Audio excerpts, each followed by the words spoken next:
একটা বিশেষ পরীক্ষা দিয়ে সেটার রেজাল্ট দিচ্ছি 2 বছর পরে। বাংলাদেশের ইনস্টিটিউশনগুলোকে তো আমরা বৈশ্বিক মানে করে তুলতে পারিনি, এটা একটা কঠিন রূঢ় বাস্তবতা। আমরা গরিব আর ধনীকে পড়াই না, ছাত্রছাত্রীদেরকে পড়াই। বাংলাদেশের আইনে কোনো প্রাইভেট বিশ্ববিদ্যালয় প্রফিট সিকিং না।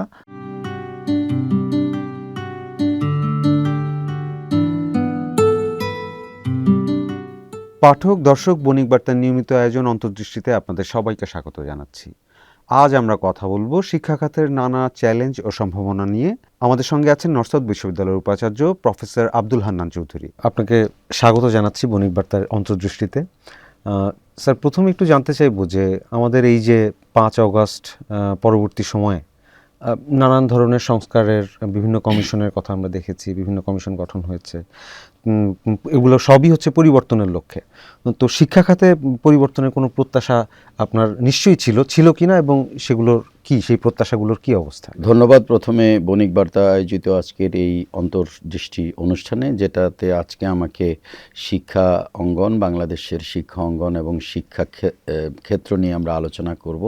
প্রাসঙ্গিকভাবেই আজকে বলা হয়েছে যে আগস্ট পরবর্তীতে আমরা যেই নতুন সরকার পেয়েছি, সেই জুলাই চেতনা এবং জুলাইয়ের আপরাইজিংয়ের পরে আমরা যেটা আশা করেছি যে সকল ক্ষেত্রে এক ধরনের পরিবর্তন আসবে, যেটা একটা পজিটিভ পরিবর্তন আসবে। সেক্ষেত্রে তো যেহেতু সব কিছুই তরুণদেরকে ঘিরে এবং তরুণদের ড্রিভেন একটা আপরাইজিং হয়েছিল, সেখানে তরুণরা সবচেয়ে বেশি সম্পর্কিত কিন্তু শিক্ষার সাথে এবং শিক্ষা অঙ্গনের সাথে।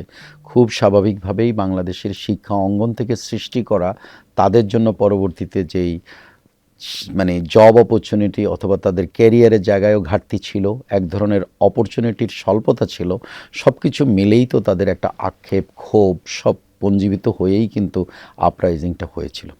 সেখানে শিক্ষা অঙ্গনের তারা যখন বসে বঞ্চিত হচ্ছে বলে দেখেছে, সেটা হোক ক্যারিয়ারের জন্য অথবা হোক তারা যেই পড়াশোনাটা করছে সেটা আজকের বিশ্বমানের নয়, অথবা একটা ছাত্র বা একটা তরুণ ছাত্র তার যেই শিক্ষা অঙ্গনের যেই জার্নিটা, সেই জার্নিতে না পাওয়ার যেই ক্ষোভ বেদনা, সেটা থেকে তাদের পঞ্জীবিত ক্ষোভ থেকে স্বাভাবিকভাবে তারা আশা করবে যে শিক্ষা অঙ্গনের একটা পরিবর্তন আসুক, শিক্ষাক্ষেত্রের একটা পরিবর্তন আসুক।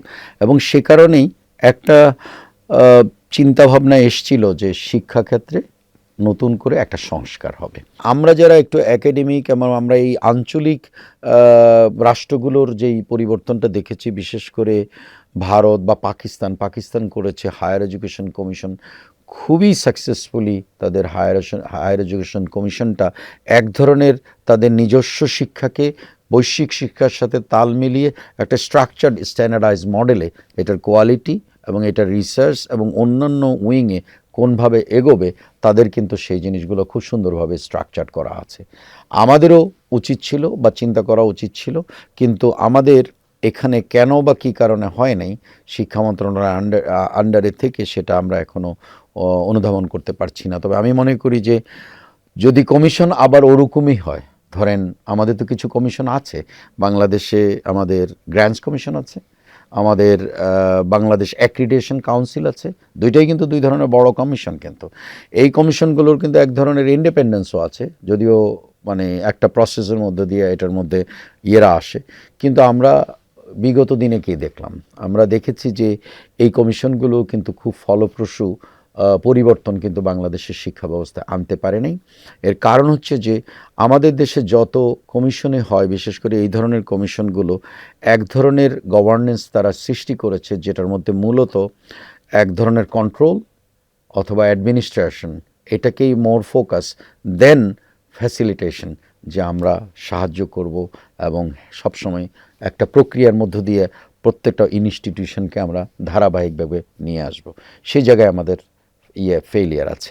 তা আমার মনে হয় যে এটা আজকে না হলেও ভবিষ্যতে হলেও করতে হবে। কোনো এক ধরনের প্রক্রিয়ার মধ্য দিয়ে বাংলাদেশের সার্বিক শিক্ষা ব্যবস্থাকে আমরা আবার এক ধরনের রিভিজিট করে এবং মানে আমরা এটাকে এগিয়ে নিয়ে যেতে পারব। আমাদের যে প্রশ্ন ছিল, প্রশ্নের উত্তরে আমি একটা জিনিস বুঝলাম, যে আপনি বলছেন যে আমাদের পরিবর্তনের প্রয়োজন ছিল, সেই পরিবর্তনটা হয়নি। সেই পরিবর্তনটা কমিশনের মাধ্যমে হতে পারতো, কমিশনও গঠন হয়নি। আবার কমিশন গঠন হলে সেটার কার্যকারিতা নিয়েও আপনি বলেছেন যে এরা পূর্ব অভিজ্ঞতা থেকে দেখা যায় যে খুব কার্যকর হয়নি। তো কিন্তু আবার আপনি বলছেন যে অচিরেই কখনো না কখনো এই রিভিজিটটা করা প্রয়োজন। তাহলে আমাদের গত 17 বছর 20 বছর যদি আমরা 2 দশকে দেখি, আম, তাহলে শিক্ষা ব্যবস্থার সেরকম তো মান ছিল না এবং সেটা পরিবর্তনও আমরা করি নাই। আবার আগামীতে পরিবর্তন হতে হবে সেটাও বলছি। তাহলে এই যে সময়টার যে জেনারেশনটা যারা যাচ্ছে, তাহলে আমরা যে ডেমোগ্রাফিক ডিভিডেন্ডের কথা ভাবি, সেই ডেমোগ্রাফিক ডিভিডেন্ডের আসলে কোয়ালিটির কি হচ্ছে তাহলে? আমি যদি শুধু স্পেসিফিক্যালি ডেমোগ্রাফিক ডিভিডেন্ড যদি বেনিফিটের সাইডে বলি, বাংলাদেশের শিক্ষাক্ষেত্রে কিন্তু আমরা এমন কিছু করতে পারিনি যে আমরা উল্লেখযোগ্য ডিভিডেন্ড নিতে পেরেছি আমাদের পপুলেশনের তুলনায়। বাংলাদেশ ইজ এ কান্ট্রি যেখানে 1.5 million children they cross intermediate level 12 classes from different wings, whether এটা সাধারণ শিক্ষা টু কারিগরি শিক্ষা টু মাদ্রাসা শিক্ষা টু এনি আদার। 1.5 মিলিয়নের মতো চিলড্রেন তারা 12তম ক্লাস শেষ করে আসে। এবছর একটু উইথ অ্যান এক্সেপশন, এবছর একটু কমতি থাকতে পারে। তো যদি এটা মিলিয়নও হয়, তাহলে আপনি বুঝবেন যে এই মিলিয়ন স্টুডেন্টদেরকে আমরা কি আমাদের শিক্ষা ব্যবস্থায়, উচ্চশিক্ষার যে কোনো ধারায় আমরা কি আনতে পারছি?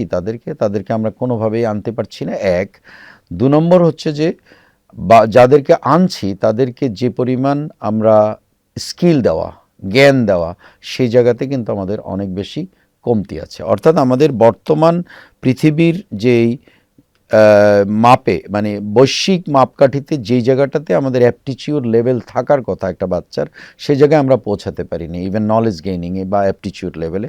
সেটার জন্যই আপনি জানেন যে ওয়ার্ল্ড ব্যাংক কিছুদিন আগেই বলেছে যে বাংলাদেশের 12তম ক্লাসের স্টুডেন্টের অ্যাপটিচিউড হচ্ছে গ্লোবাল লেভেলে 7ম, অথবা যে কোনো একটা ক্লাসের লেভেলে আমরা যদি একজনকে 16তম ক্লাস মানে মাস্টার্স, সে আসলে আছে 12তম ক্লাসের অ্যাপটিচিউড লেভেলে। তাহলে এইটা যদি আমাদের বৈশ্বিক কম্প্যাটিবিলিটির মধ্যে হয়, তাহলে তো বুঝতেই হবে যে আমরা পিছিয়ে আছি অনেক দূর। এই পিছানোটা আমরা অনেক সময় এটা মানতে রাজি হই না। কেন? আমরা একটা সেগমেন্ট নিয়ে কথা বলি, আমার বাচ্চা, আপনার বাচ্চা, অমুকের বাচ্চা, বা সমাজের একটা স্তরের বাচ্চা। আমরা তাদেরকে দেখছি যে তারা তো ঠিকই এখান থেকে গিয়ে উন্নত বিশ্বেও পড়াশোনা করে, তাদের সফলতা অন্যরকম, তারা ভালো চাকরি করে, তারা ওখানে গেলেও অবস্থান করে ভালো। আমরা অনেক সময় বলে ফেলি বাংলাদেশিরা খুব ভালো, কারণ গেলেই তো ভালো করে। কিন্তু আমরা এইটা কখনো চিন্তা করি না যে কী পরিমাণ বাচ্চাকে আমরা সেই সুযোগ থেকে বঞ্চিত করছি। ফলে ডেমোগ্রাফিক যেই ডিভিডেন্ড নেওয়ার কথা, সেই ডিভিডেন্ডের জায়গায় কিন্তু আমরা সত্যিকার অর্থে পিছনে আছি। এর কারণ হচ্ছে যে অ্যাগেইন আমি বলবো, যেই স্ট্রাকচারাল মেথডে আমাদের দেশের শিক্ষা ব্যবস্থাটা চলছে, যেই অ্যাডমিনিস্ট্রেটিভ স্ট্রাকচারে বাংলাদেশের শিক্ষা ব্যবস্থাটা চলছে, এটাতে যদি ফ্রিডম না আনে এবং ফ্লেক্সিবিলিটি না আনে, এবং যদি ফোকাস ট্রান্সফরমেশন না আনে, এই ফ্রিডম, ফ্লেক্সিবিলিটি এবং ফোকাস, এর তিনটা যদি একসাথে কম্বাইন না করতে পারে, বাংলাদেশের সামগ্রিকভাবে শিক্ষার ক্ষেত্রে আমরা যতই বলি যে আমাদের একটা সেগমেন্ট অফ পপুলেশন তারা ভালো করছে, আমি এটাকে সবসময় বলি এরা সেলফ মেড, কিন্তু ইনস্টিটিউশনের ইনফ্লুয়েন্স অথবা সিস্টেমের ইনফ্লুয়েন্স তাদের মধ্যে তেমন কিছু হয়নি। স্যার, এই পরিস্থিতিতে আপনি নিশ্চয়ই উল্লেখ করে ফেলেছেন, তারপর আমি একটু পিন পয়েন্ট করার জন্য বুঝতে চাইব, তাহলে বাংলাদেশের বর্তমানে শিক্ষা ব্যবস্থার মূল সংকটের জায়গাটা কোনটা? আর আপনি তরুণদের কথা বলছিলেন, সামনে যারা নীতি নির্ধারণী পর্যায়ে আসবে তাদের জন্য আপনার কোনো পরামর্শ আছে কিনা? হ্যাঁ আছে, বা একটা হচ্ছে যে এই যে সংকটটা বা সংকটাময় জায়গায় আমরা পৌঁছেছি, এটা তো শুধু ছাত্রদেরকে আর স্কুল কলেজকে আমরা ওইভাবে দোষ দিলে হবে না। স্কুল কলেজ হচ্ছে অ্যাবস্ট্রাক্ট জিনিস, যেটার মধ্যে ইনপুট হচ্ছে একজন শিক্ষক, ইনপুট হচ্ছে ছাত্র, ইনপুট হচ্ছে কালচারটা, ইনপুট হচ্ছে ট্রান্সফরমেশন ফেজটা, যে কি আমি করছি ওখানে, যে একটা বাচ্চা নলেজ গেইন করবে। আমাদের দেশে সেই অ্যাটমসফিয়ারটা, ইকোসিস্টেমটা আমরা করতে পারিনি। আমাদের, উইথ ডিউ রেসপেক্ট, আমাদের দেশে অধিকাংশ শিক্ষা প্রতিষ্ঠানেই, এটা হোক প্রাথমিক থেকে বিশ্ববিদ্যালয়, সেখানে শিক্ষক হওয়ার জন্যে যে কোনো লেভেলই যাকে আপনার অ্যাপ্রোপ্রিয়েট হিসাবে ওই জায়গাটাতে আপনার অবস্থান করতে দেওয়া উচিত ছিল, আপনি সেটা পারেন নাই, বরং আপনি যাদেরকে দিয়েছেন বা আছে, সেটা একটা বার্ডেন ফর দ্য নেশন, এবং এইটা আমার একটা জেনারেশনাল জায়গায় ইম্প্যাক্ট করছে নন কোয়ালিটি এক ধরনের গ্র্যাজুয়েট তৈরি করা। সো আমরা নাম্বারের দিকে, কোয়ান্টিটির দিকে অনেক বেশি প্রাধান্য দিচ্ছি, দেন কোয়ালিটি। আমরা নলেজ গেইনের দিকে প্রাধান্য দিচ্ছি না, দেন নলেজ ক্রিয়েশনের চেষ্টা করছি না। প্রতিষ্ঠানগুলোতে আমরা এক ধরনের সার্টিফিকেট ওরিয়েন্টেড ডিগ্রি পাওয়ার মধ্য দিয়ে এক ধরনের নলেজকে আমরা ডিফাইন করে ফেলেছি যে এই ডিগ্রিটা যখন উনি পেয়েছেন উনি আসলে এই লেভেলের নলেজটা ধারণ করে, কিন্তু বস্তুত তা না। কিন্তু আমাদের দেশে কিন্তু অনেক ডিগ্রিধারী লোক আছে, তারা কিন্তু ওই ডিগ্রিটার সমতুল্য মানের level of aptitude, thought process and analytical ability and also decision making power, অথবা আপনার একটা সমাজে থাকতে গেলে, একটা প্রতিষ্ঠানে থাকতে গেলে যেভাবে কন্ট্রিবিউট করার কথা সেটা কিন্তু করতে পারছে না। কিন্তু স্যার, আমরা তো শুনে আসছি 1-2 দশক ধরে বাংলাদেশের শিক্ষা আন্তর্জাতিক মানের। আমরাই আমাদের ইন্ডাস্ট্রিয়ালরা বলেন যে আমাদের যে ইন্ডাস্ট্রির সঙ্গে কোলাবোরেশন তেমন নাই শিক্ষার। হাজার হাজার গ্র্যাজুয়েট বেকার হয়ে আছে, কোয়ালিটি গ্র্যাজুয়েট পাচ্ছে না ইন্ডাস্ট্রি। আপনার মূল্যায়ন কি? দুটো জিনিস এখানে। ইন্ডাস্ট্রি একাডেমিয়া কোলাবোরেশনে যদি ইন্ডাস্ট্রির পক্ষ থেকে বলা হয় যে তারা একাডেমিক সাপোর্ট পায় না, আবার একাডেমিয়ারও আমরা সবসময় বলতেছি যে আমরা ইন্ডাস্ট্রির সাপোর্ট পাই না। এখানে দুই পক্ষেরই আমি বলবো যে কমতি আছে। একটা হচ্ছে যে industry has to understand that knowledge is actually at the academic body. সুতরাং ইন্ডাস্ট্রিতে যখন কোনো প্রবলেম বা কিছু হয়, সেই সমস্যাগুলি নিয়ে তারা কিন্তু একাডেমিক জায়গাতে আসলে কিন্তু বিশ্লেষণ করে তাদেরকে কিন্তু ভালো একটা গাইডেন্স দেওয়া যায়। সেই কালচারটা বাংলাদেশে একদমই হয়নি। এখন এটা যে কিছু ইনস্টিটিউশনের নাই তা না, কিন্তু এটা সার্বিকভাবে আমি যদি বলি এটা আসলেই নাই। কারণ আমি তো 2, 4, 5টা 10টা শিক্ষা প্রতিষ্ঠানের কথা বলতে পারবো যে তারা এই ব্যাপারে ভালোই করছে। স্যার, আজকাল তো আপনার বিশ্বের বিভিন্ন দেশে বাংলাদেশের শিক্ষার্থীর ভর্তিতে এক ধরনের কঠোরতা দেখা যাচ্ছে। আপনি বলছিলেন যে আমাদের এখানকার এডুকেশনও আপনার আন্তর্জাতিক বাজারের মতন সঙ্গতিপূর্ণ না, যেহেতু তাহলে আমরা এই যে একটা রিসোর্স পাঠাবো এবং তারা আবার তারা সেই জ্ঞান নিয়ে ফিরবেন, তো আমরা তো পাঠানোর জায়গাটা তো সীমিত হয়ে আসছে। সত্যি করে যদি বলি, আমরা তো কেউই কিন্তু ওইটার এগেনস্টে না যে বাংলাদেশের ইনস্টিটিউশনগুলোকে আমরা বৈশ্বিক মানের করে তুলি, কিন্তু বাংলাদেশের ইনস্টিটিউশনগুলোকে তো আমরা বৈশ্বিক মানের করে তুলতে পারিনি। এটা একটা কঠিন রূঢ় বাস্তবতা। আবার উল্টো সাইড থেকে যদি বলি, আগে যেরকম ওপেন ছিল অ্যাডভান্স ওয়ার্ল্ড, অন্তত যেখানে গেলে নলেজটা গেইন করা যেত, সেই সব জায়গা আস্তে আস্তে সংকুচিত হয়ে আসতেছে। বৈশ্বিক জিওপলিটিক্স বলি, ওয়ার্ল্ড পলিটিক্স, গ্লোবাল পলিটিক্স বলি, কিংবা আজকের এই অস্থির পৃথিবীর ইয়েতে এসে আমরা দেখছি যে নানান জায়গায় আমাদের ডোরগুলো ক্লোজ হয়ে যাচ্ছে অথবা কমতি হচ্ছে। ফলে সাপ্লাই সাইডেও কিন্তু আমরা যে বেশি সংখ্যক ছাত্রছাত্রী পাঠাতে পারছি তা না। কিন্তু ফলে আমরা কিন্তু দুই ধরনের সমস্যায় পড়ছি। এক হচ্ছে ইনস্টিটিউশনাল বিল্ডিং উইদিন কান্ট্রি, আমরা অনেকটা ফেল করেছি। এই কারণে আপনি দেখেন বাংলাদেশে কিন্তু এখন প্রায় 50-এর ঊর্ধ্ব সরকারি বিশ্ববিদ্যালয় আছে, 150-র মতো প্রাইভেট বিশ্ববিদ্যালয় আছে। কিন্তু যে কোনো ব্যক্তিকে যদি বলা হয় আপনি বিশ্ববিদ্যালয়গুলো কাউন্ট করেন, বোথ প্রাইভেট এবং পাবলিকের মধ্যে আপনি হার্ডলি হয়তো 10টা, 20টা, 30টা পাবেন কিনা আই ডাউট। 25টা হয়তো আপনি আইডেন্টিফাই করে নিতে পারবেন। তাহলে দাঁড়ালোটা কি, যে ইনস্টিটিউশনাল ডেভেলপমেন্টটা আমার হয় নাই। একইভাবে আপনি যদি বলেন যে প্রাথমিক বিদ্যালয়, বাংলাদেশে হাজার হাজার, আমি জানি না পুরো সংখ্যাটা কত, কিন্তু আমি এইটুক বুঝি যে বাংলাদেশের 64 ডিস্ট্রিক্টে এত হাজার, 68,000 ভিলেজে অথবা সব জায়গায় মিলে একটা বিরাট সংখ্যক প্রাথমিক বিদ্যালয় আছে যেগুলো গভর্নমেন্ট দ্বারা পরিচালিত হয়।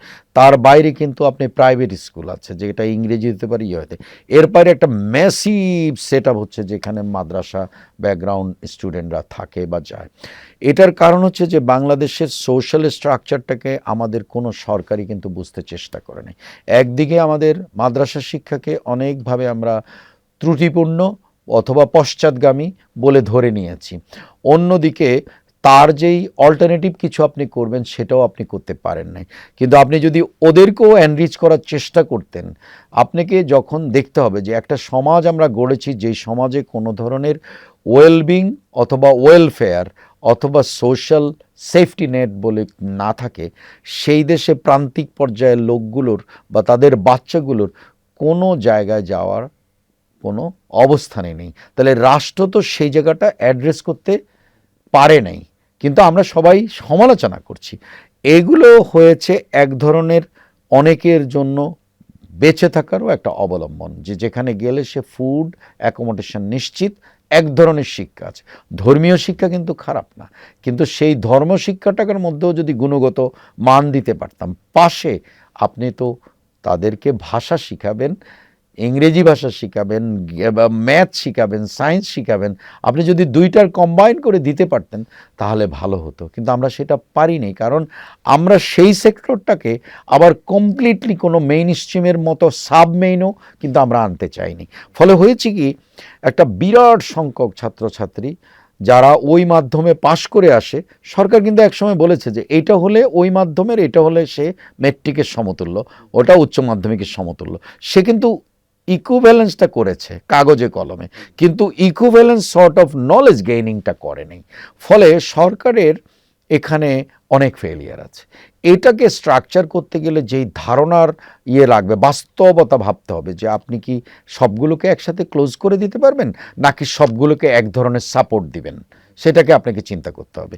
দিলে কি ধরনের সাপোর্ট দিবেন, শিক্ষকের কি ধরনের অপ্রতুলতা আছে, ইনফ্রাস্ট্রাকচারে কি আছে, সব মিলে কিন্তু বাংলাদেশের প্রাথমিক শিক্ষার অবস্থানটা বা 12 গ্রেড পর্যন্ত অবস্থানটা খুবই খারাপ। তারপরে 12 গ্রেডের পরে যে মাধ্যমগুলো হচ্ছে মূলত বিশ্ববিদ্যালয়, মেডিকেল কলেজ, ইঞ্জিনিয়ারিং অথবা উচ্চশিক্ষার নামে যে কলেজগুলো আছে জাতীয় বিশ্ববিদ্যালয়ের আন্ডারে, এগুলোর অধিকাংশই শুধুমাত্র with an exception of few institutions in medical, engineering and also regular মানে ইউনিভার্সিটি, বোথ প্রাইভেট পাবলিক মিলে বাদ দিলে বাকিগুলোতে এক ধরনের ছাত্রদেরকে সার্টেন পিরিয়ডের জন্য একটা সার্টিফিকেট দেওয়ার প্রসেসের মধ্যে এক ধরনের পার্কিং করে রাখা হয়, যেখানে আসলে মেধার বিকাশ হয় না, যেখানে একটা মানে একটা স্ট্রাকচার্ড পরীক্ষা পদ্ধতির মধ্য দিয়ে খালি পরীক্ষাটা নিয়ে আপনি তাদেরকে এক ধরনের সার্টিফিকেট দিয়ে আপনি বলছেন you are eligible to BCS exam, you are eligible to apply for certain places. এই প্রসেসের মধ্যে স্ক্রুটিনাইজড হয়ে কিন্তু অধিকাংশ স্টুডেন্টই বা বর্তমান প্রেক্ষাপটে যেই স্কিল, নলেজ এবং অ্যাপটিটিউড লেভেল নিয়ে একটা মানুষকে সরকারি, বেসরকারি বা যে কোনো প্রতিষ্ঠানে কাজ করবে, তার সেই অ্যাপটিটিউড লেভেল হয় না। সরকারি এবং বেসরকারি শিক্ষা ব্যবস্থার কথা বলছিলেন, শুধু যদি বিশ্ববিদ্যালয় দেখি তাও দেখি যে সরকারিভাবে অনেক বিশ্ববিদ্যালয় আছে, বেসরকারিভাবে অনেক বিশ্ববিদ্যালয়। এই যে দুইটা খাতের মধ্যে আবার কোয়ালিটির অনেক ভ্যারিয়েশন। সরকারির 50টার মধ্যে সেই 50টার কোয়ালিটি অনেক ভ্যারি করে, বেসরকারি আপনি প্রাইসের অ্যাসপেক্টেও অনেক ভ্যারি করে। এই জায়গায় কি মূলত ব্যাপারটা একটাই, সরকারি আর বেসরকারি বলে আমরা কিন্তু এক ধরনের রাষ্ট্রের ভিতরে এক ধরনের একটা ইগো সিস্টেমের মধ্যে আছি, যে সরকারি মানেই ভালো, বেসরকারি মানেই খারাপ। আসলে কিন্তু এখন 35 বছর জার্নি ও প্রাইভেট ইউনিভার্সিটিস, আপনারা এখন নিজেরাও স্বীকার করবেন, রাষ্ট্র স্বীকার করে এবং দেশের জনগণও স্বীকার করে, না হলে প্যারেন্টসরা স্বীকার করে, যাদের বাচ্চারা ইভেন ভালো প্রাইভেট বিশ্ববিদ্যালয়তে পড়াশোনা করে নিজেরা ক্যারিয়ারে অনেক এগিয়ে গেছে, তারা এখন বুঝতে পারে যে আসলে এই পার্থক্যটা ওইভাবে করা উচিত ছিল না। শিক্ষা প্রতিষ্ঠান হিসাবে আমি বলবো যে আমরা সরকারিতে পড়াই আর বেসরকারিতে পড়াই, আমরা মূলত বাংলাদেশের সিটিজেনদের সন্তানকে পড়াই। আমরা গরিব আর ধনীকে পড়াই না, ছাত্রছাত্রীদেরকে পড়াই। আমরা বরং একটা এমপ্যাথিক ইনস্টিটিউশন, যেখানে আমরা গরিব ছাত্রদেরকে এত হাই টিউশন হলেও তাদেরকে স্কলারশিপ দেই। কিন্তু সরকারিতে অত স্কলারশিপ দিতেও হয় না ওই সেন্সে, কারণ সরকারি সব কিছুই বলতে গেলে রাষ্ট্র বহন করে। রাষ্ট্র বহন করা যেই শিক্ষা প্রতিষ্ঠানগুলো, তাদের তো খারাপ করার এত কথা না, কিন্তু সেখানেও আপনি দেখেছেন যে 50টা বিশ্ববিদ্যালয়ের মধ্যে 6 থেকে 8টা বিশ্ববিদ্যালয় ছাড়া বাকি বিশ্ববিদ্যালয়গুলোর মান নিয়ে প্রশ্ন আছে। প্রাইভেট বিশ্ববিদ্যালয়েও আপনি বলতে পারেন 10-12টা বিশ্ববিদ্যালয় ছাড়া বাকি বিশ্ববিদ্যালয়ের মানের এর মূল কারণ হচ্ছে প্রতিষ্ঠানটা ইটসেলফ প্রসেসের মধ্যে কি রাখছে। আপনি যখনই র মেটেরিয়াল ভালো রাখবেন এবং আপনি যদি এটা প্রসেস করার মধ্যে একটা স্ট্যান্ডার্ডাইজড প্রসেস রাখবেন, আপনি বিশ্ববিদ্যালয়ের ক্ষেত্রে সবচেয়ে বেশি কোয়ালিটি দেখতে হবে শিক্ষকদের, শিক্ষা প্রতিষ্ঠানের ক্ষেত্রে সবচেয়ে বেশি কোয়ালিটি দেখতে হবে শিক্ষা প্রতিষ্ঠানের।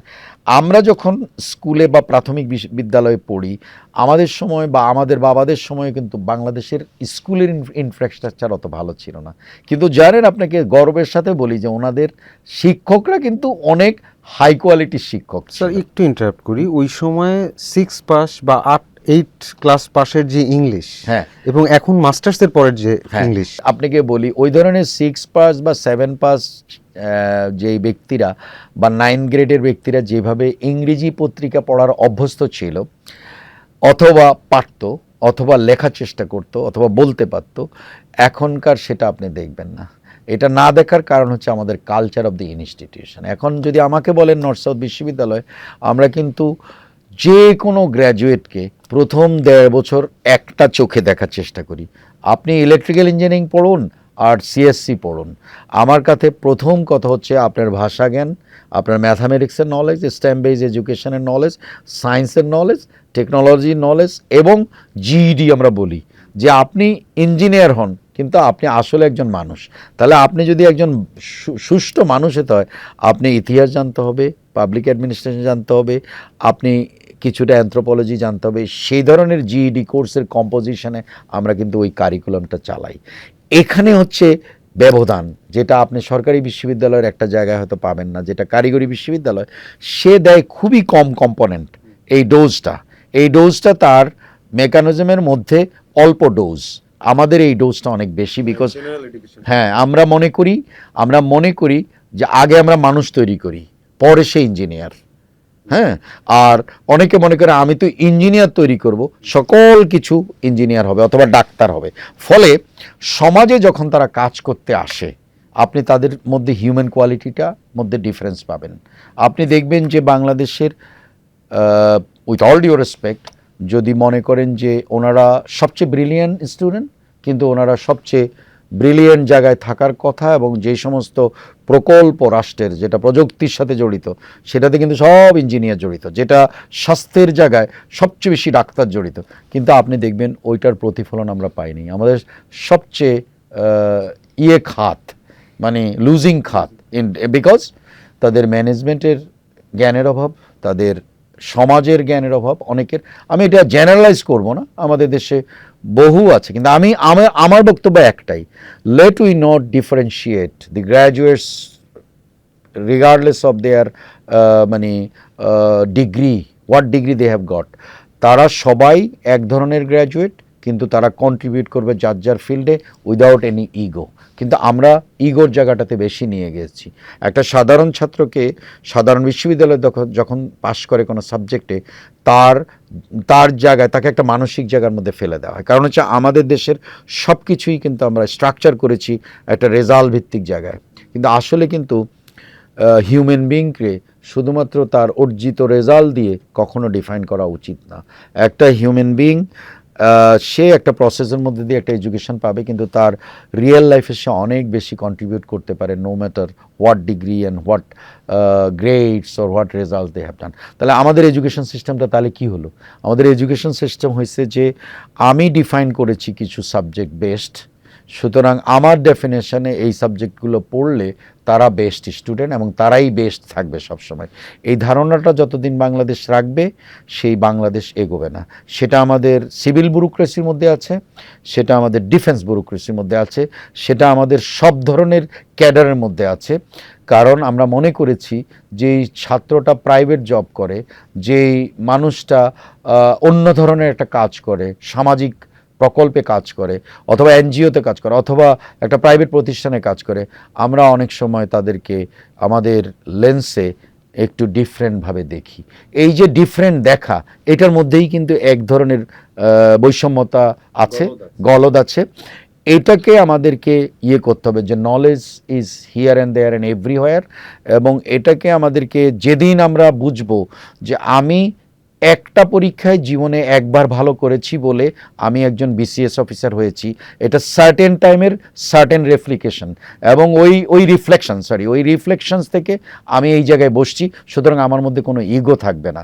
সেই ইগোর জায়গাটা যেদিন আমি উঠায় ফেলতে পারবো, ঠিক একই জিনিস কেউ যদি ভাবে আমি ক্যাডেট কলেজে পড়েছি বলে আমি ডিফেন্সে আছি, অথবা আমরা অধিকাংশরা আছি, এটা হচ্ছে ego barrier of the society, and that sort of society is never ever going to proceed when we are pushing the whole generation of the young youths to grow, flourish and contribute to the society. So let we go beyond those মানে block thinking, let we go in a sphere of thinking and thought process that we all can float around in a society with the intention that আমরা যে যেখানে আছি সেখানে contribute করতে করতে আমরা এগিয়ে যাব, দেশ এগিয়ে যাবে, রাষ্ট্র এগিয়ে যাবে। কিন্তু সেই জায়গাটাতে আমাদের উল্টোটা হচ্ছে যে আমরা যে জায়গায় যেজন বসে আছি তিনি তার ইগোটা নিয়ে সুপার পাওয়ার একজন এন্টিটি হয়ে বসে থাকে, ফলে একদিক থেকে আরেক দিক কোনো ধরনের একটা সমঝোতায় আসে না, এক ধরনের ব্লক করে করে এগোনো, এইটা একটা সমাজের জন্য খুব ভালো জিনিস না। গত 2 দশকে তো আমাদের entire thought process of the whole nation, the narrative of the nation, and then the psyche of the whole nation has taken to a different direction. যে আমার যেই বাচ্চাটা আজকে থেকে 20 বছর আগে জন্ম নিয়েছে, সে এখন কিন্তু 22-24 বছরের যে রাস্তায় এখন আন্দোলন করছে, তাহলে লুক অ্যাট দ্যাট, হু আর দে? তারা কিন্তু একটা অন্য ধরনের প্রজন্ম। সে এমন একটা বাংলাদেশকে দেখেছে, সে দেখেছে একটা অপ্রেসড বাংলাদেশ, সে দেখেছে একটা সেগ্রিগেটেড বাংলাদেশ, সে দেখেছে একটা সার্টেন গ্রুপের জন্য বাংলাদেশ এক্সিস্ট করে, সে দেখেছে যে তার জন্য কোনো কিছু খোলা নাই, সমাজটা ওরকম না যে কোনো জায়গা থেকে একজন লোক উঠে আসতে পারে। কিন্তু আপনি দেখেন, কেন আমরা বলি যে উন্নত বিশ্বের সাথে এটাই হচ্ছে আমাদের ডিফারেন্স। উন্নত বিশ্বের এরকম একটা কালচার আছে যে বাচ্চাটা যেখান থেকে উঠে আসুক, তার মধ্যে যদি মেধা থাকে, তার যদি প্রতিভা থাকে, সমাজ, দেশ, প্রতিষ্ঠান তাকে আস্তে আস্তে এগিয়ে নিয়ে যাবে এবং একটা পর্যায়ে এসে সে রাষ্ট্র, প্রতিষ্ঠান যেখানে সে কাজ করে কন্ট্রিবিউট করতে পারে। কিন্তু আপনি এক ধরনের একটা মেসেজ কনভে করতে চেয়েছেন যে ন্যারেটিভটা রাষ্ট্রকে, দেশকে এবং ভবিষ্যৎ প্রজন্মকে আপনি নিজে ইনফ্লিক্ট করে এক ধরনের একটা আইডিওলজি দেওয়ার চেষ্টা করছেন। কিন্তু মানুষ তো ওরকম না। মানুষকে আপনি কোনো আইডিওলজি বা ফিলসফি যদি আপনি ইম্পোজ করেন, তাহলে আপনি ক্ষতিগ্রস্ত হবেন। সেটাই হয়েছে বাংলাদেশে। বাংলাদেশে মুক্ত জায়গায় শিক্ষা ব্যবস্থার একটা থাকে। বাচ্চারা নানান ধরনের জায়গা থেকে জ্ঞান নেয়। যে বাচ্চাটা গান করে, আপনি সেটাকে শিল্পী সাইডে গেছে বলে আপনি তাকে ছোট করে দেখার কিছু নাই, তার কিন্তু ওখান থেকে অনেক কিছু নেওয়ার আছে। যে ইভেন মাদ্রাসাতে পড়ে, তারও কিন্তু এক ধরনের নলেজ বেস আছে। আপনি বলতে পারেন তাকে সার্টেন স্কিলে সে পিছনে চলে যাচ্ছে, যে তার হয়তো ভাষা জ্ঞান অথবা বিজ্ঞানের জ্ঞান অথবা ম্যাথের জ্ঞান, আপনি ওইটা কিভাবে দিতে পারেন সেটা যখনই দিবেন, আপনি দেখবেন যে উন্নত দেশে যখন খ্রিশ্চান স্কুল থেকে একটা বাচ্চা উঠে আসে, মুসলমান স্কুল থেকে একটা বাচ্চা উঠে আসে, ক্যাথলিক স্কুল থেকে যখন একটা বাচ্চা উঠে আসে, সে কিন্তু মেইন স্ট্রিম ইংরেজি স্ট্রাকচার থেকে উঠে আসে এবং সেখানে আবার অন্য ধরনের স্কুলিং আছে, হোম স্কুলিং, বাসায় বসে পড়ে যারা উঠে আসে, সব কিছু মিলে কিন্তু সেই বাচ্চাটা উচ্চশিক্ষা যেতে পারে এবং গিয়ে কিন্তু সে ডাক্তার, ইঞ্জিনিয়ার সব কিছু হতে পারে। কিন্তু আমরা তো আমাদের দেশে সব কিছু ব্লক করে ফেলেছি। যেমন ধরেন, আমি এখন একটা এমন কথা বলবো, এটা হয়তো বাংলাদেশের শিক্ষা ব্যবস্থার সাথে কেউই হয়তো পছন্দ করবে না। যদি আমি বলি যে একটা লিবারেল আর্টস পাশ করা একটা স্টুডেন্টকে আপনি বাংলাদেশে মেডিকেল শিক্ষার দিকে আগায় নেবেন, কথাটা কিন্তু বাংলাদেশের ল্যান্ডস্কেপে খুবই অদ্ভুত মনে হবে। কিন্তু আপনি যান পৃথিবীর সেরা দেশ যেগুলো চিকিৎসা শাস্ত্রে পড়ায়, তাদের কিন্তু লিবারাল আর্টসের স্টুডেন্টকেও মেডিকেল শিক্ষা, আমি একটা এক্সাম্পল দিলাম, এটা ইঞ্জিনিয়ারিং হতে পারে, অন্য বিষয় হতে পারে, তার যাওয়ার কিন্তু সুযোগ আছে। কিন্তু আমরা সেই স্ট্রিম রাখি নাই। আমাদের দেশের ধারণা হলো বায়োলজি এবং ফিজিক্স না পড়লে বা বায়োলজি আর কেমিস্ট্রি না পড়লে আপনি ডাক্তার হতে পারবেন না, ফিজিক্স এবং ম্যাথ না পড়লে আপনি ইঞ্জিনিয়ারিং হতে পারবেন না। তাহলে আপনার ধারণাটা কি? আপনার ধারণাটা হচ্ছে ইঞ্জিনিয়ার হতে গেলে শুধু ফিজিক্স আর ম্যাথ হলেই চলে এবং সে কারণে আমি ওই দুটা নাম্বার দিয়ে তাকে টেস্ট করব। কিন্তু দেখেন, পৃথিবীর সব জায়গায় একটা ওপেননেস আছে, একটা যেটা আপনার অন্য ল্যাডার থেকে এসে একটা বাচ্চা ফ্লারিশ করতে পারে। আমরা ব্লক করে করে শিক্ষাকে আগাতে চাই, জ্ঞানের জায়গাতে আগাতে চাই। আমি যদি বলি এখন যে একটা বুয়েট গ্র্যাজুয়েটের তার ইউনিভার্সিটির মধ্যে একটা ড্রামা কোর্স থাকতে হবে, এটাও আপনার কাছে অদ্ভুত মনে হবে যে উনি কি বলছে। উনি বলছে যে ইঞ্জিনিয়ার যে হবে সে ড্রামা কোর্স কেন নিবে। কিন্তু I see huge relations with drama and electrical engineering. কারণ আপনি আজকের পৃথিবীর যত ড্রামা আছে এবং স্টেজিং পারফরমেন্স আছে, সেটাতে যদি আপনার ইলেকট্রিক্যাল অ্যান্ড কম্পিউটিং নলেজ না থাকে, আপনি অনেক কিছুই করতে পারবেন না। তাহলে দাঁড়ায় কি? দাঁড়ায় হচ্ছে যে আমরা শিক্ষা অঙ্গনের জায়গায় মুক্ত জায়গাটা না রেখে আমরা ব্লক থিঙ্কিংয়ে জায়গায় আছি। কী কারণে আমি এই কথাটা বললাম? আমি একটা ইউনিভার্সিটি, পৃথিবীর সেরা একটা ইউনিভার্সিটির কথা বলছি, তারা বলছে যে আমরা মেডিকেল স্কুলে ভর্তির ক্রাইটেরিয়া একটু চেঞ্জ করতে চাই।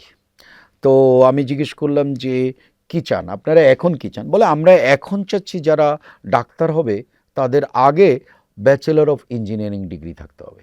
তাহলে আপনি বুঝেন, আমার দেশে আমি এটা বলতে পারবো যে বুয়েটের ভাইরা আসো তুমি এখন মেডিকেলে পড়ো, অথবা ইঞ্জিনিয়ারিংয়ের ভাইরা আসো মেডিকেলে পড়ো। অথচ আপনি যদি যৌক্তিকভাবে দেখেন আজকের বৈশ্বিক প্রেক্ষাপটে স্বাস্থ্য মানে জ্ঞানের আপনি যদি জায়গায় যান অথবা স্বাস্থ্য সেবার জায়গায় যান, there is nothing without the technology that you can do in health domain. আপনি যত বড় ডাক্তার দেখবেন পৃথিবীতে তত বড় মেশিন চালানোর তার অভিজ্ঞতা। আমাদের দেশে আনফর্চুনেটলি ডাক্তারদের নিজের মেশিন চালানোর ক্ষমতা কম। তারা অপারেটরের উপর ডিপেন্ড করে, whether it is X-ray report to CT scan to MRI to আছে, there are certain doctors, they are doing good, they have that knowledge. কিন্তু এরা এই যে মেশিন ড্রিভেন রেজাল্ট, সেটাতে অনেকের কিন্তু কমতি আছে। এটা আমি জেনারেলাইজ করব না, কিন্তু আমি বলছি ওই যে কম্পিউটিংয়ে পাশ করা ছেলেটা, তাকে আপনি মেডিকেল পড়ার সুযোগ দেন, তাহলে সে চিন্তা করবে এক সময় যখন ডাক্তার হয়ে যাবে তখন চিন্তা করবে যে আমার এমআরআই মেশিনটাকে আরও ইমপ্রুভ করতে হবে, বিকজ এমআরআই, সিটি স্ক্যান অথবা এই মেশিনগুলো এখন রুগীর এটা এখন পর্যন্ত ভালোভাবে দেখে না। মেশিন না বুঝলে আপনার চিকিৎসাশাস্ত্র, চিকিৎসা জ্ঞান এখন কিন্তু সবচেয়ে বেশি পশ্চাৎগামী। ফলে আমাদের দেশে যখন আমরা একটা ক্রিটিক্যাল রোগী পাই, সাথে সাথে প্রশ্ন আসে যে ওনাকে এয়ার লিফটিং করতে পারেন কি না। জানেন এয়ার লিফটিং আপনি কেন করছেন জানেন? এর মূল কারণ হচ্ছে ওই চিকিৎসাটার জন্য যেই মেশিনটা, যেই টেকনোলজিটা, যেই ডাক্তারটার মেশিন ড্রিভেন নলেজ থাকবে, সে কিন্তু ভালো অ্যাসেস করতে পারবে what is the critical problem of that individual patients, and we can resolve it through a machine. Machine has become much more powerful than human capacity in to some extent. Human beings controls the machines, তার knowledge দিয়ে সেটা control করে। তাহলে আপনি যদি একজন ডাক্তারের engineering জ্ঞান না থাকে, মেশিনটা না বুঝে, তখন কিন্তু প্রবলেম হয়। তাহলে ফলে যে আমাকে যে জিংহুয়া ইউনিভার্সিটির ভাইস চ্যান্সেলর, যে চায়নার যে জিংহুয়া ইউনিভার্সিটির ভাইস চ্যান্সেলর বলছিল যে আমরা চাই যে ইঞ্জিনিয়ারিং নলেজ থেকে মেডিকেল পড়বে, I think that has huge logic about it. তো সে কারণে আমি বলছি যে ধারণাগুলোর পরিবর্তন করতে গেলে এটাই হচ্ছে যে আপনি যে একটু আগে বলছেন যে স্যার ধারণা চেঞ্জ করতে হবে, ধারণার চেঞ্জ না করলে আপনি যদি ওই জায়গায় বসে থাকেন যে আমার ছেলে ম্যাথ আর ফিজিক্সে ভালো করছে সুতরাং সে ইঞ্জিনিয়ারিং পড়বে, আর আমার বাচ্চাটা লিবারাল আর্টস পড়ছে প্রাইমারি স্কুল এবং কলেজে, তার সুযোগ ছিল না, যে স্কুল বাচ্চাটা হয়তো বলতেছে আমার স্কুলে সায়েন্স ছিল না, কিন্তু আপনি তার মেধাশক্তির জায়গায় প্রতিবন্ধকতা ক্রিয়েট করতেছেন। ফলে আমাকে যদি বলেন, আমি কিন্তু শিক্ষাক্ষেত্রে মুক্ত চিন্তার বিশ্বাসী। আমাকে কেউ বলতে পারবে না যে আমি রেস্ট্রিক্ট করে জ্ঞান অর্জন করব। ফলে বাংলাদেশের শিক্ষা ব্যবস্থায় আরও বেশি মুক্ততা আনতে হবে, মানে ফ্রিডম আনতে হবে। এই ফ্রিডমটা এই জন্য আমরা অনেকে বলি যে রেগুলেটরি বডি যারা অনেক সময় বলে যে আমি যেটা লিখে দিচ্ছি আপনি বিশ্ববিদ্যালয় হিসাবে সেটা ফলো করবেন, আমি অনেক সময় এটার বিরোধিতা করি। আমি বলি যে আপনি একটা রেগুলেটরি বডি হিসাবে এটা বলছেন, কথাটা হয়তো স্লাইটলি ট্রু, কিন্তু আপনি এইটা ভাববেন না যে ঢাকা বিশ্ববিদ্যালয়ে কম শিক্ষক আছে যিনি এটা বুঝেন না, উনি বুঝে। ঢাকা বিশ্ববিদ্যালয় একটা বিরাট বড় প্রতিষ্ঠান, অথবা বুয়েট একটা বিরাট বড় প্রতিষ্ঠান, অথবা নর্থ সাউথ একটা বড় প্রতিষ্ঠান, অথবা যে কোনো বিশ্ববিদ্যালয়ে আপনি যদি হিউম্যান রিসোর্স ওরকম দেখেন, আপনি ওদের উপরেও কিছুটা বিশ্বাস রাখতে হবে। আমাদের দেশে আনফর্চুনেটলি সেই বিশ্বাসের জায়গায় আমরা নাই, বরং আমরা মনে করি যে ওনাকে আমরা দেখিয়ে দেব কাগজ এটা দিয়ে। হ্যাঁ, তো এই জায়গাগুলো আপনি উন্নত বিশ্বে কিন্তু এই ধরনের রেস্ট্রিকশন নাই, তারা কিন্তু এক্সপেরিমেন্ট করে, তারা বলে যে ঠিক আছে এই বিশ্ববিদ্যালয়টা তার প্রোগ্রামটা এইভাবে রান করতেছে, late them run and let we see result. আমি অনেক সময় নর্থ সাউথ বিশ্ববিদ্যালয়ের পক্ষ থেকে পুরো জাতিকে আমি একটা কথা বলি, অনেক সময় শিক্ষার সাথে যারা সম্পৃক্ত, আমি অনেক সময় বলি প্লিজ প্লিজ প্লিজ আমাদেরকে একটু ইন্ডিপেন্ডেন্ট থাকতে দেন। 35 বছরে আপনারা যেটা দেখেছেন, আরও 20 বছর পরে সেটা অ্যাসেস করেন, একটা পর্যায়ে গিয়ে আপনি বলবেন যে এই মডেলটা কি ভালো না ওই মডেলটা ভালো, আপনারই কিন্তু বিচার করার একটা জায়গা আসবে। তো let them play in their own ground with their own ball. আপনি নিজে একটা বল দিয়ে দিবেন, তারপরে আপনি নিজে বলে দিবেন যে এইভাবে খেলো এবং এইভাবে খেললে বেস্ট খেলাটা হয়। That is not the world that we are living. Sir, আপনি যদিও সামান্য এই প্রশ্নের উত্তর অলরেডি দিয়ে দিয়েছেন, আমি ছোট ছোট করে একটু জানতে চাইবো যে আমাদের কৃত্রিম বুদ্ধিমত্তা, এআই বা প্রযুক্তির প্রভাব উচ্চশিক্ষায়, এ নিয়ে আপনি আর কিছু বলতে চান কিনা? হ্যাঁ, আমি তো অনেক বলবো যে এখনও আমি বলি নাই যে আমরা বিশ্ববিদ্যালয় হিসাবে এবং আমার নেতৃত্বে যেগুলো হচ্ছে আর কি, আমাদের একটা উইং আছে, এটার নাম হচ্ছে IML, intelligence machine lab. Intelligence machine ল্যাবে আপনাকে আমি বলতে পারি আমাদের বেশ কয়টা ফ্যাকাল্টি আছে, তারা এমন কাজ করে যে তাদের ইন্টেলিজেন্স এআই ড্রিভেন কাজগুলো কিন্তু পৃথিবীর টপ নচ এআই জার্নালেই পাবলিশড হয়। আমরা স্বল্পতা এবং সাপোর্টের কমতির কারণে অনেক সময় তাদেরকে ফ্যাসিলিটেট করতে পারি না, কিন্তু আমরা দেখছি যে এই ল্যাবটা যেভাবে কাজ করে যাচ্ছে সেটা কিন্তু অচিরেই বাংলাদেশে এবং আমাদের ইউনিভার্সিটিতে একাডেমিক জায়গায় তো অলরেডি কন্ট্রিবিউশন এনেছে। আমাদের ছাত্ররা শিখতেছে, এরা শিখতেছে এবং এখান থেকে শিখে এই ছাত্ররা বিদেশে যাচ্ছে। আমি মনে করি সেই ছোট্ট জায়গায় আমাদের অনেক কন্ট্রিবিউশন আছে এবং এই জায়গাগুলোকে যদি আপনি বলেন যে এখন আমরা হলিস্টিক্যালি আনার চেষ্টা করতেছি। একটা হচ্ছে যে দু ধরনের কথা, যখন আমরা এআই নিয়ে কথা বলবো তখন দুটো পার্ট আছে। একটা হচ্ছে how the AI education as AI technology matter, কী ধরনের জ্ঞান আপনি চর্চা করছেন যাতে ভবিষ্যৎ প্রজন্মের ছাত্ররা এআই ড্রিভেন জায়গায় আরও কন্ট্রিবিউট করতে পারে। এটা কম্পিউটিং হতে পারে, প্রোগ্রামিং হতে পারে, ল্যাঙ্গুয়েজ হতে পারে, বিভিন্ন এআই ড্রিভেন কাজ। আরেকটা হচ্ছে যে এআইয়ের আউটপুট নিয়ে আপনি নানান শাখায় কী ধরনের বেনিফিট নিতে পারেন। এটা বিজনেস হতে পারে, এটা হেলথ কেয়ার হতে পারে, এটা শিক্ষা এবং সমাজের অন্যান্য প্রবলেম সলভ করার জন্য যেই জায়গাগুলো আছে সেটা। তো এআইয়ের জ্ঞান চর্চা এটা বিশ্ববিদ্যালয়গুলোতে ভালোভাবে আনতে হবে। আমাদের বিশ্ববিদ্যালয় এআই, রোবোটিক্স এবং সাইবার সিকিউরিটি, আপনি শুনলে খুশি হবেন, গুগল বাংলাদেশের একমাত্র বিশ্ববিদ্যালয় যেখানে একটা সাইবার সিকিউরিটি ক্লিনিক সেটা খুলে দেবে আমাদেরকে।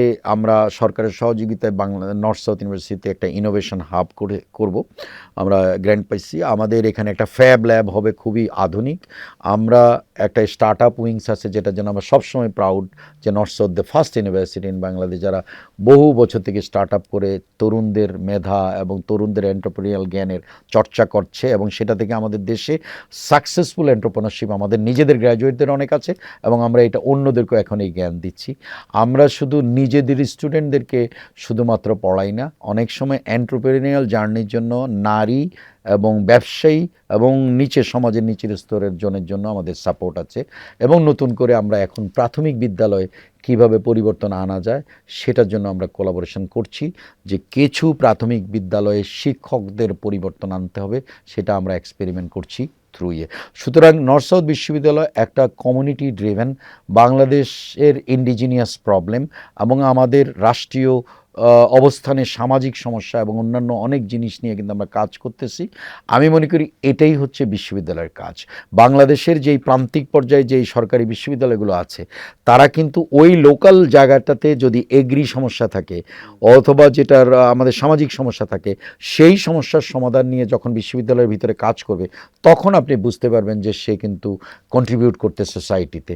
আমাদের দেশে অনেকের ধারণা শুধুমাত্র বোধহয় গাদা গাদা পেপার লিখলে, যদিও নর্থ সাউথ পেপারে সবচেয়ে বেশি এখন সাইটেশন এবং ভালো করছে, অনেক ভালো, আমাদের র্যাঙ্কিং এই জন্যই উঠে যাচ্ছে, কিন্তু সেটা এক ধরনের, আমরা বলবো যে এক ধরনের কোয়ালিটি র্যাঙ্কিং, এগুলো নিয়ে আমরা ড্রাইভ দেই হচ্ছে। আবার আরেক ধরনের আমি বলি যে সবসময় সবাইকে ওই জায়গাতে না পারলেও আপনি কমিউনিটি ড্রিভেন অনেক কাজ করেন যেটা সমাজের একটা সমস্যাকে সমাধান করবে, তাহলেও কিন্তু একটা শিক্ষা প্রতিষ্ঠান হিসেবে কমিউনিটিতে আপনার ছাপ থাকবে যে আপনি এক ধরনের পরিবর্তন আনতে চেষ্টা করতেছেন। স্যার, দুই একটা কর্তৃপক্ষের নাম বলেছেন আপনি, যেমন ইউনিভার্সিটি গ্রান্টস কমিশন এবং বেসরকারি বিশ্ববিদ্যালয়গুলো, বা বেসরকারি না, বিশ্ববিদ্যালয়গুলো উচ্চশিক্ষার মান উন্নত করতে আসলে কোনো কার্যকর ভূমিকা রাখছে?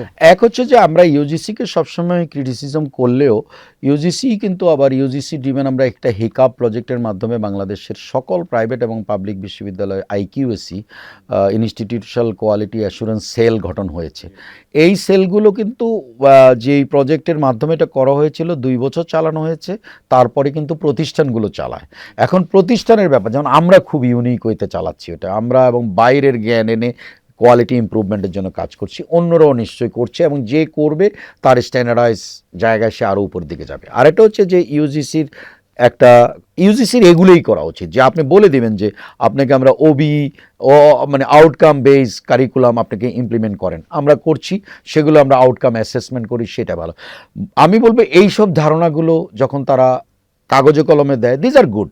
এটা হচ্ছে আপনি এক ধরনের ফ্যাসিলিটেট করছেন, সাপোর্টও দিয়েছেন বা দিচ্ছেন, কিন্তু তার কন্ট্রোলের জায়গায় যখন আপনাকে বন্ধ করে দেয় কিছু কিছু জায়গা, সেই জায়গাগুলো আমি মনে করি বাংলাদেশে কিন্তু আমাদের ওই প্রতিষ্ঠানগুলোর ধারণার মধ্যে কিন্তু একটু সমস্যা আছে। প্রত্যেকটা প্রতিষ্ঠানকে আপনি একভাবে ট্রিট করলে হবে না।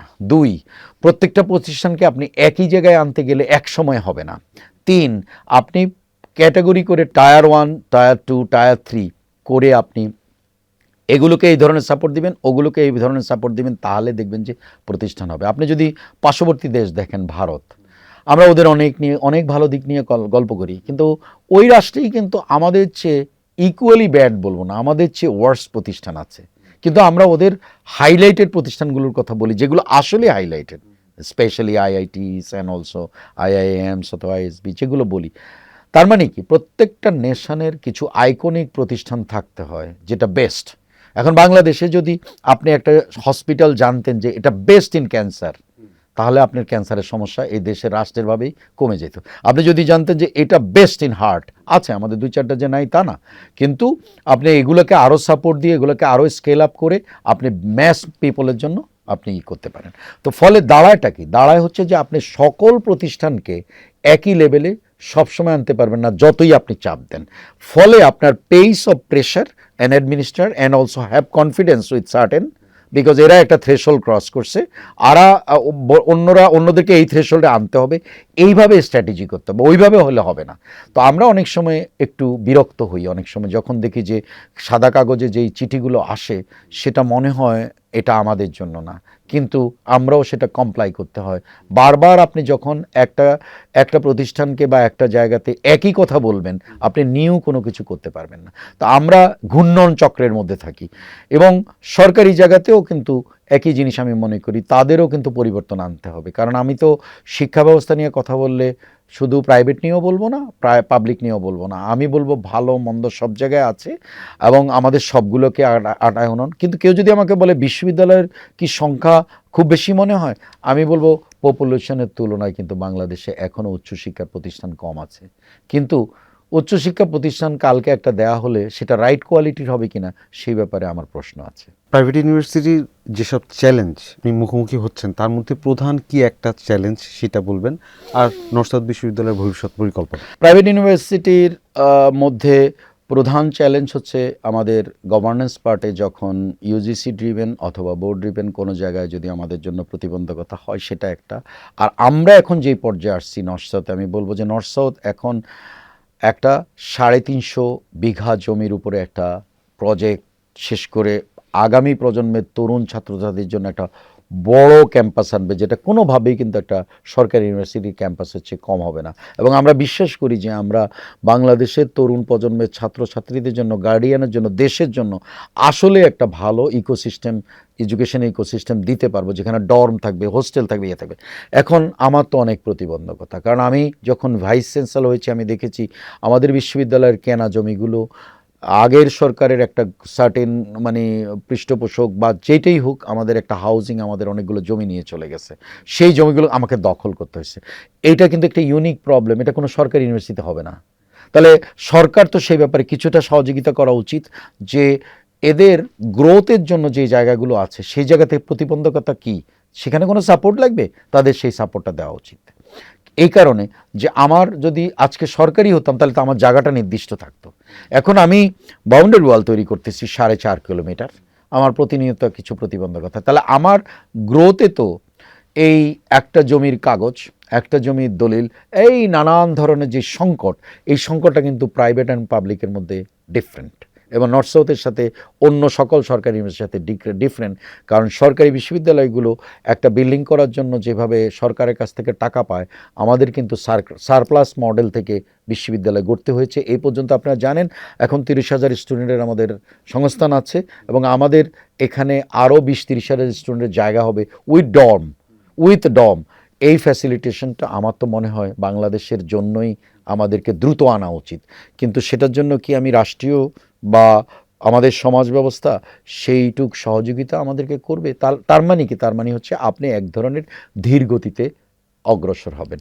তো প্রতিবন্ধকতা অনেক ধরনের, যে একদিকে ফান্ড আমরা বলি যে নর্থ সাউথের জন্য হয়তো ওইভাবে ফান্ডের ক্রাইসিস হবে না, কারণ আমরা একটা ফাইন্যান্সিয়াল মডেলে সবসময় আছি। আমরা কিন্তু খুবই জেনারেস স্টুডেন্ট ইউনিভার্সিটি, আমরা স্টুডেন্টদেরকে কিন্তু highest amount of financial aid দিয়ে যাই। বাংলাদেশে কোনো প্রাইভেট বিশ্ববিদ্যালয় এই পর্যন্ত এত টাকার স্কলারশিপ দিতে পারে নাই যেটা আমরা দিয়েছি। বাংলাদেশের 1700-র উপরে, প্রায় 1800 হয়ে যাবে মুক্তিযোদ্ধার সন্তানদেরকে আমরা ফ্রি পড়িয়েছি। বাংলাদেশে জুলাই আপরাইজিংয়ের সকল আহত স্টুডেন্ট আমাদের যারা আছে, 350 স্টুডেন্টকে চিকিৎসা করেছি, ওদেরকে স্কলারশিপ দিয়ে 100 স্টুডেন্টকে পড়াচ্ছি।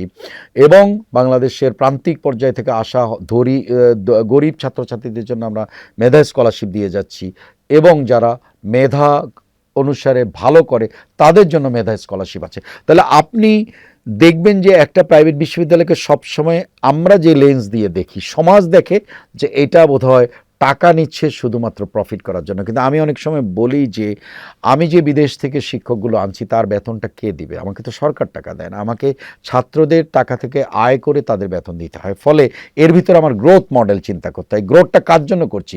ফিউচার জেনারেশন অফ দি স্টুডেন্টের জন্য করছি। আমি যদি নতুন 10টা সাবজেক্ট আনি, সেই সাবজেক্টগুলোও কিন্তু আমি এই দেশের ফিউচার জেনারেশনের জন্য করব।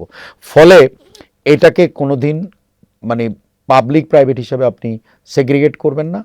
আর যখনই ইনফ্রাস্ট্রাকচার ডেভেলপমেন্ট অথবা অন্য ধরনের ডেভেলপমেন্টের থাকবে, শিক্ষা মন্ত্রণালয়, ইউজিসি, সরকার, রাষ্ট্র, সমাজ, দেশ এবং গার্ডিয়ান সবাই মিলে বলতে হবে যে প্রতিষ্ঠান যখন বড় হয় সেটা সেবা কেউ না কেউ পায়, যে আমাদের ধনী গরিব বলে কোনো কথা নেই, সমাজের সব পর্যায়ের ছাত্রছাত্রীরা পায়। তো আমি সেটাই চাই, বিশ্ববিদ্যালয় হবে বাংলাদেশের আপামর জনতার জন্য, not for a single segment of the community.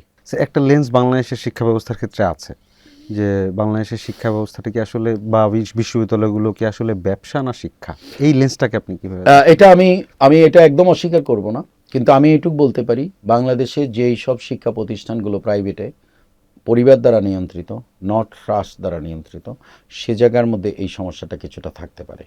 কিন্তু যেখানে ট্রাস্টি বোর্ড আছে, যেখানে 10 জন বসে, সেখানে এটা অতি নগণ্য বা একদম মানে আমি বলবো যে নেগলিজিবল পর্যায়ে আছে, যদিও এটা সম্পর্কে একটা অন্য ধরনের ভ্রান্ত ধারণা আছে।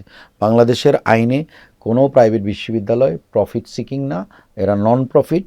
এর ভিতরে যদি কেউ করে থাকে তাদের মডেলগুলোকে রিভিজিট করে দেখা উচিত, সেখানে কারা আছে সেটা দেখা উচিত। এবং সেটা কিন্তু আমি মনে করি না যে সরকারের লেন্সে নাই, অর্থাৎ কিন্তু এখানে অনেক ধরনের প্রোপাগান্ডার মধ্যে কিন্তু অনেক বিশ্ববিদ্যালয়কে অনেক সময় ব্র্যাকেট করা হয়, যেটা আমি মনে করি সেটাও ডেট্রিমেন্টাল ফর দি সোসাইটি। একটা জিনিস বুঝতে হবে, এখন একটা মানে ইউজিসি ড্রিভেন প্রাইভেট বিশ্ববিদ্যালয় অ্যাক্ট নিয়ে কাজ চলছে। আমি ডকুমেন্টটা পুরো যাইনি, কিন্তু আমি শুনেছি সেখানে যারা ট্রাস্টি বোর্ড তাদেরকে অনেক বেশি কর্মক্ষমতা অথবা ইয়েটাকে একদম কমিয়ে দেওয়া হয়েছে। আবার অন্য জায়গায় মানে প্রভাব খাটানোর তার যে সুযোগ সেটা কমিয়ে দেয়। সেটা মানে প্রভাব বলতে ওনারা প্রভাব হিসেবে দেখে, সেটা প্রভাব দেখুক আর যেটাই দেখুক, ওখানে একদম কুকিগত করা হয়েছে। আরেকটা হয়েছে যে এটাকে এক ধরনের বিশ্ববিদ্যালয় বানানো হবে যেটা এক ধরনের সরকারি বিশ্ববিদ্যালয়ের আদলে ডিসিশন মেকিং পাওয়ারে আসবে, অর্থাৎ ভিসি আসবে অন্য জায়গা থেকে। হ্যাঁ, তাহলে আপনি দুদিকে কিন্তু এটা ডিস্ট্রাকশন করছেন। এক, যারা ফাউন্ডিং বডি বা ট্রাস্টিজ, আপনি কিন্তু এই দেশে আর কোনো দিন পাবেন না যে ট্রাস্ট ড্রিভেন কোনো অর্গানাইজেশন গড়ে উঠবে। এক, তাহলে আপনি অঙ্কুরেই একটা প্রতিষ্ঠানকে সৃষ্টি করতে দিবেন না। দুই, আপনি এমপ্লয়াবিলিটি সৃষ্টি করার কোনো সুযোগই দিবেন না। তিন, আপনি যখন ওই বিশ্ববিদ্যালয়টা হলো না, তার মানে ওখানে আমাদের ছাত্রছাত্রীদের জন্য আর কোনোদিন তাদের জন্য কোনো সুযোগ থাকবে না। ফলে এটা পৃথিবীর সব জায়গায় আছে এই প্রাইভেট বিশ্ববিদ্যালয় মডেলটা। আপনি যেটা বেস্ট মডেল সেটা নেওয়ার চেষ্টা করেন। আমি আগেও বলবো যে প্রাইভেট ইউনিভার্সিটি কিন্তু নন প্রফিট একটা অর্গানাইজেশন, এখানে ট্রাস্টিদেরও কিন্তু সরাসরি কোনো কিছু নেওয়ার সুযোগ থাকে না বা নাই। এটা আপনাদের ইন্সপেকশন এবং আপনাদের ইয়েটা থাকুক, কিন্তু সেটা আপনারা ওইভাবে না, ওই অর্থে না যে আপনাদের একজন ছোট একজন অফিসারও গিয়ে একটা চিঠি লিখে দিবে, সেইভাবে না। আপনি এটাকে ফুললি, কারণ প্রাইভেটে আপনি গত সপ্তাহে একজন অডিটর একটা হোটেল সোনারগাঁতে একটা বক্তৃতায় উনি বলেছেন যে উনি এই সরকারের প্রধানের কাছে, অর্থ উপদেষ্টার কাছে সাবমিট করেছে একটা ডকুমেন্ট, যেটাতে দেখিয়েছে বাংলাদেশের 100% প্রাইভেট ইউনিভার্সিটি প্রতি বছর অডিট করেছে, অডিট রিপোর্ট আছে। ওয়ারাজ বাংলাদেশের একটাও সরকারি বিশ্ববিদ্যালয় নাই যেই অডিট রিপোর্ট কখনো সাবমিট করে নাই। তাহলে দুটোও কিন্তু একই আইন দ্বারা সিদ্ধ। তাহলে অডিট কি তাদের প্রয়োজন নাই? আছে। তাহলে আপনি বলেন কেন এটা হয়নি? সেটা আপনি বলতে পারেন মানে আমি কেয়ার করলাম না। সেটা হতে পারে যে আমি তো সরকারি, আমাকে কে প্রশ্ন করবে। সেটা হতে পারে যারা কন্ট্রোল ফ্যাক্টর তারাও মনে করে ওদেরকে চেক করতে হবে না। দুটোতেই সমস্যা আছে। তাহলে যারা 100% কমপ্লাই করছে, সেখানে আপনি যদি স্ট্যাটিস্টিক্যালিও যান অডিটের মধ্যে বা ইয়েতে, আপনি হয়তো 2% 3% এররও পেতে পারেন, যেটা which is significantly not that important, but এটা একটা অ্যাকসেপ্টেবিলিটির মধ্যে আছে। কিন্তু যেখানে 100% সাবমিশন নাই, সেটাকে আপনি কিভাবে দেখবেন? তারা কি রাষ্ট্রের অন্য আইন আছে যেখানে যেই রাষ্ট্রে কর দেওয়ার সময় সকল প্রতিষ্ঠানের অডিট রিপোর্ট দিতে হয়, কর্পোরেট সেক্টরের বা থেকে? তার মানে হচ্ছে যে অডিট বা মানে তার ট্রান্সপারেন্সির প্রশ্ন আছে। আমি কাউকে ছোট করে দেখব না, আমি বলছি যে দেখেন ব্যবধানটা কোথায়, লেন্সের জায়গাটাতে ভেরিয়েশন কিভাবে আসে। লেন্সের জায়গাটাতে ভেরিয়েশন আসে অনেকটা, আমাদের দেশটা ছোট, তো সেই ছোটতে personal influence, institutional influence, institutional ego and institutional thought process আমরা প্রিজমেবলি ধরে নেই এটা হচ্ছে জ্ঞানের সাগর। হ্যাঁ, আমি যেটাকে অনেক সময় বলি বাংলাদেশে আমাদের সিগনিফিক্যান্ট প্রবলেম হয়ে গিয়েছে যে আমরা নলেজ বেসটাকে একটা জায়গায় নিয়ে আসছি, ট্রায়াঙ্গুলার একটা জায়গায়। এটা দোয়েল চত্বর থেকে শাহবাগ থেকে নীলক্ষেত হতে পারে, কিন্তু এইটা যে একটা বিস্তৃত দেশে আছে, হ্যাঁ, বাংলাদেশের বিশ্ববিদ্যালয় রাজশাহীতে আছে, চট্টগ্রামে আছে, এগ্রিকালচারে আছে, আপনি কিন্তু জ্ঞানের জায়গায় সেই জায়গায় আপনি কখনোই পারসেপশন বেস ইয়েটা নাই। এই ট্রায়াঙ্গুলার থট থেকে আমাদেরকে বেরোতে হবে। হ্যাঁ, আমি জানি আমার কথায় অনেকটা হার্ট করবে, কিন্তু with all due respect, if we do not think beyond the borders, beyond the circle, আমরা কিন্তু এনসার্কেল হয়ে থাকবে একটা জায়গায়, সেটা আমাদেরকে কোনোদিন এগোতে দেবে না। আপনাকে আসলে শিক্ষা খাতের কোন বিষয়টা আশাবাদী করে সামনে ভবিষ্যতে? একটাই আশাবাদী, আমাকে যদি বলেন আমি 11 বছর আমেরিকা এবং কানাডাতে 5 বছরের থেকে বাংলাদেশের সরকারি ইউনিভার্সিটি থেকে তারপরে যখন প্রাইভেট বিশ্ববিদ্যালয়, একটা ছোট্ট বিশ্ববিদ্যালয়ে এসেছি, আমি যখন কনফিডেন্স এইটুক রেখেছি যে আমি বনানীর একটা ছোট্ট ক্যাম্পাসে বাংলাদেশের প্রথম প্রাইভেট বিশ্ববিদ্যালয়ে কাজ করবো, আমি টানা কাজ করেছি। আমি বলি যে কোনো একজন ব্যক্তি বা যে কোনো একটা গ্রুপ যদি মনোনিবেশ করে একটা প্রতিষ্ঠানকে পরিবর্তন করবে, সে তার জীবদ্দশায় ওটাকে বড় কিছু না দেখলেও একটা স্টেজে দেখবে, যেটা আমরা 35 বছরে নর্থ সাউথ বিশ্ববিদ্যালয়ে দেখছি। এবং আমি বলি অনেক সময়, এখন আমি এটা বলে যাচ্ছি অন রেকর্ড, একটা মাত্র বিশ্ববিদ্যালয় আছে বাংলাদেশের যেটাকে যদি রাষ্ট্র সুযোগ দেয়, রাষ্ট্র কিন্তু সুযোগ দেবে কিনা আই ডোন্ট নো, তার কিন্তু পোটেনশিয়ালের অনেক উচ্চতা আছে যদি আমরা তাকে সহযোগিতা করি। কেন বলি আমি আপনাকে বলি, আমি যখন বিশ্ববিদ্যালয়ের ভিসি হয়েছি 15 মাস আগে 476 জন আমার ফুল টাইম শিক্ষক ছিল, এখন 538 জনের মতো। আমি কিন্তু আমেরিকা থেকে ফুল টাইম বাংলাদেশি ফ্যাকাল্টি যারা 20 বছর 24 বছর চাকরি করেছে তাদেরকে নিয়ে আসতে পেরেছি। With my humble submissions, try to help Bangladesh, come and join. আমি অস্ট্রেলিয়া থেকে 4-5 জন নিয়ে আসছি, এখন আরও 5 জন আসবে। আমার গত ট্রিপে আমি 4 জনকে রাজি করিয়েছি। এরা সবাই কিন্তু হ্যাভেনলি লাইফে আছে ওইসব দেশে, এদের প্রাপ্তি কিন্তু কোনো অংশে কম নয়, এরা কিন্তু টপ নচ ইউনিভার্সিটিতে কাজ করে।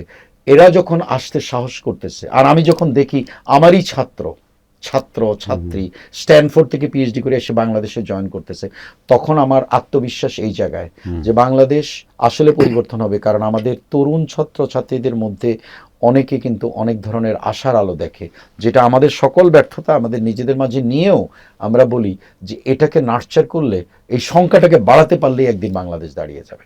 সুতরাং এই ভরসা নিয়ে আমি এসেছি, এবং আমি এখন নর্থ সাউথকে এক পর্যায় থেকে আরেকটা পর্যায়ে দেখছি।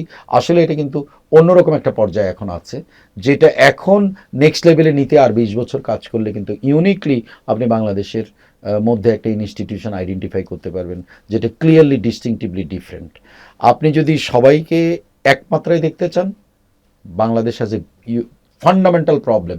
যারা ইউনিটারি এডুকেশনের কথা বলছে এর আগে, যারা ইভেন রেস্ট্রিক্ট করতে চায় সবাইকে একরকম, আপনি শুনলে অবাক হবেন বাংলাদেশের কোনো শিক্ষা মানে যারা শিক্ষা কন্ট্রোল করে তাদের মধ্যে এরকমও ধারণা আছে যে 4 বছরের একটা ডিগ্রি 3.5 বছরে করা যায় না। এর মানে কি জানেন, সমাজের যে ছেলেটা সবচেয়ে ব্রিলিয়েন্ট, যে আগে দৌড়াতে পারে, আপনি ওকে দড়ি ধরে টেনে রাখছেন। আমাদের দেশে কিছু ডকুমেন্টেশন আছে, ওর গ্র্যাজুয়েশন আপনাকে 4 বছরে দিতে হবে, আগে দিতে পারবেন না। ফলে আপনি মেধাশক্তির পায়ের মধ্যে রশি দিয়ে তাকে বেঁধে রাখার চেষ্টা করতেছেন।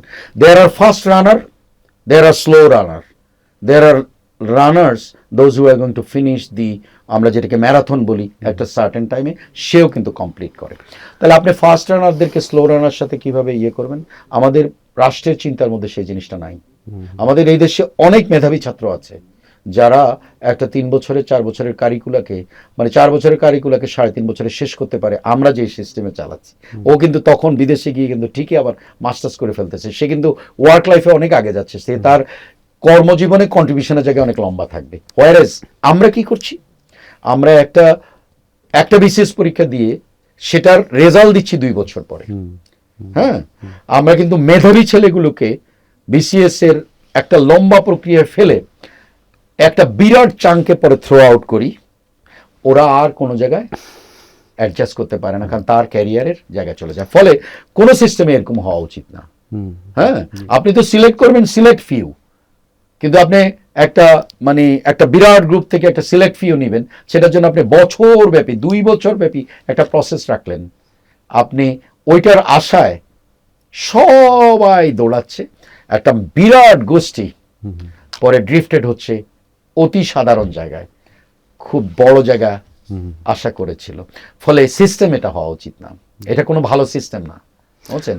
স্যার, আপনি অনেক সমস্যার কথা বললেন এবং পাশাপাশি অনেক আশার বাণীও ছড়ালেন। আমাদের প্রত্যাশা থাকবে আপনার এই আশার বাণী যেন আমাদের পুরো শিক্ষা খাতে ছড়িয়ে যায়।